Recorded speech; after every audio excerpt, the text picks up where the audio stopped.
যুদ্ধবিরতি ভেঙে গাজায় আবারও হামলা চালানো শুরু করেছে ইসরায়েল। এবারের হামলায় এখন পর্যন্ত গাজায় মারা গিয়েছে ৬০০ জনেরও বেশি। যুদ্ধবিরতি ভেঙে ইসরায়েলের এই হামলার কঠোর জবাব দিয়েছে ফিলিস্তিনের স্বাধীনতাকামী গোষ্ঠী হামাস। তেল আবিবকে লক্ষ্য করে একাধারে ৩টি রকেট নিক্ষেপ করা হয়েছে হামাসের পক্ষ থেকে। কী পরিস্থিতি এখন ফিলিস্তিনের, সে বিষয়ে বিস্তারিত জানাচ্ছেন ইশতিয়াক হোসেন। গাজায় নিপীড়িত ফিলিস্তিনিদের পক্ষে ইসরায়েলের বিরুদ্ধে লড়াই চালিয়ে যাচ্ছে ফিলিস্তিনের স্বাধীনতাকামী গোষ্ঠী হামাস। আর সম্প্রতি হামাস তাদের সামরিক শাখা কাসসাম ব্রিগেডের মাধ্যমে ইসরায়েলের বিরুদ্ধে একটি বড় ক্ষেপণাস্ত্র হামলা চালানোর ভিডিও প্রকাশ করেছে, যা আন্তর্জাতিক অঙ্গনে ব্যাপক আলোড়ন সৃষ্টি করেছে। হামাসের দাবি, তারা গাজায় বেসামরিক ফিলিস্তিনিদের উপর ইসরায়েলি বাহিনীর ক্রমাগত অপরাধ ও গণহত্যার প্রতিশোধ হিসেবে এই হামলা চালিয়েছে। কাসসাম ব্রিগেড এক বিবৃতিতে জানিয়েছে, তারা ইসরায়েলের দখলকৃত তেল আবিব শহরে ক্ষেপণাস্ত্র হামলা চালিয়েছে। ইহুদিবাদী শত্রুদের বিরুদ্ধে তাদের প্রতিরোধ সংগ্রাম অব্যাহত রেখেছে। প্রকাশিত ভিডিওটিতে দেখা যায়, গাজার খান ইউনিস থেকে 3টি রকেট তেল আবিবের দিকে নিক্ষেপ করা হয়। হামাসের এই হামলার পর তেল আবিব এবং আশেপাশের এলাকায় সাইরেন বেজে ওঠে এবং স্থানীয় জনগণকে নিরাপদ স্থানে সরে যাওয়ার নির্দেশনা দেওয়া হয়। এদিকে তেল আবিবের বেন গুরিয়ন আন্তর্জাতিক বিমানবন্দরও এই হামলার পর বন্ধ করে দেওয়া হয়, যা ইসরায়েলের জন্য একটি বড় ধরনের নিরাপত্তা হুমকি।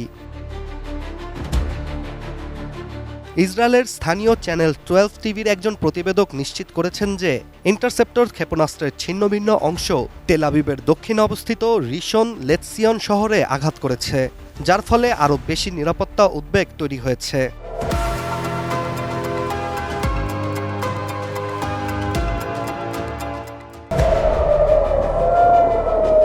অন্যদিকে ইসরায়েলের হামলার পর সম্প্রতি গাজায় ৬ শতাধিক ফিলিস্তিনি নিহত হয়েছেন, যা একদিকে মানবিক সংকটের সৃষ্টি করেছে, অন্যদিকে উত্তেজনার মাত্রা আরও বাড়িয়েছে।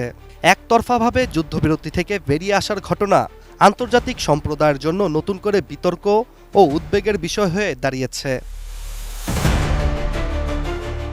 ফিলিস্তিনি জনগণের ওপর ইসরায়েলের এই হামলা এবং গণহত্যার বিরুদ্ধে হামাস তাদের প্রতিরোধ সংগ্রাম চালিয়ে যাচ্ছে। তারা বারবার বলছে, যতদিন না ইসরায়েল তাদের অত্যাচার বন্ধ করবে ততদিন তাদের প্রতিরোধ অব্যাহত থাকবে। এই যুদ্ধের মধ্য দিয়ে ফিলিস্তিনিরা তাদের অধিকার, স্বাধীনতা ও মর্যাদা অর্জনের জন্য লড়াই করছে। বিশ্বের বিভিন্ন প্রান্তে ফিলিস্তিনিদের সংগ্রাম নিয়ে আলোচনা হচ্ছে। বিপুল সংখ্যক ফিলিস্তিনি নাগরিক এখন গাজার বিধ্বস্ত অঞ্চলে মানবিক বিপর্যয়ের শিকার এবং তাদের জীবনযাত্রা বিপর্যস্ত হয়ে পড়েছে। আন্তর্জাতিক মানবাধিকার সংস্থাগুলো একযোগে এই পরিস্থিতির উন্নতি সাধন এবং শান্তিপূর্ণ সমাধানের জন্য তৎপরতা চালাচ্ছে।